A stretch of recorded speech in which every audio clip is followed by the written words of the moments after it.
মিটল না মুস্তাফিজুর পাথিরানার অভাব।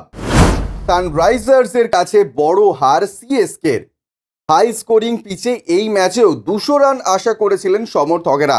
অনেকে এই পিচ থেকে অবশ্য 200 রানের বেশি আশা করেছিলেন, কিন্তু সেটা হলো না।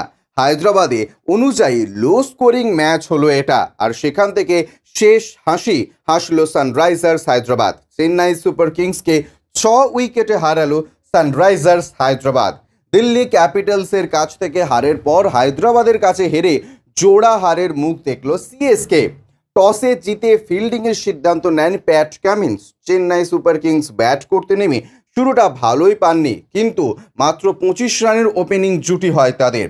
এদিন রচিন রবীন্দ্রের ব্যাট চলেনি, তিনি 9 বলে 12 রান করেন। অন্যদিকে 3 নম্বরে ব্যাট করতে নামা আজিঙ্কে রাহানে গতবারের ফর্ম ধরে রাখতে পারছে না। এদিন তিনি মাত্র 35 রান করেন। 30 বলে এই রান করার পর আশঙ্কা করা গেছিল বেশি রান উঠবে না, সেটাই হয়েছে। সিএসকে হয়ে সর্বোচ্চ 45 রান করেন শিবম দুবে। অধিনায়ক ঋতুরাজ করেন 26 রান। শেষের দিকে ধোনি ব্যাট করতে নামেন। সমর্থকেরা আশা করেছিলেন ধোনির থেকে হয়তো বড় শট দেখা যাবে, কিন্তু সেটা হয়নি। তিনি 2 বল খেলে মাত্র 1 রান করেন। জাদেজা শেষের দিকে লড়াইয়ের চেষ্টা করেন। 23 বলে 31 রান করে অপরাজিত থাকেন। 20 ওভারে চেন্নাই 5 উইকেট হারিয়ে 165 রান করে। ব্যুরো রিপোর্ট, ইউজে নিউজ।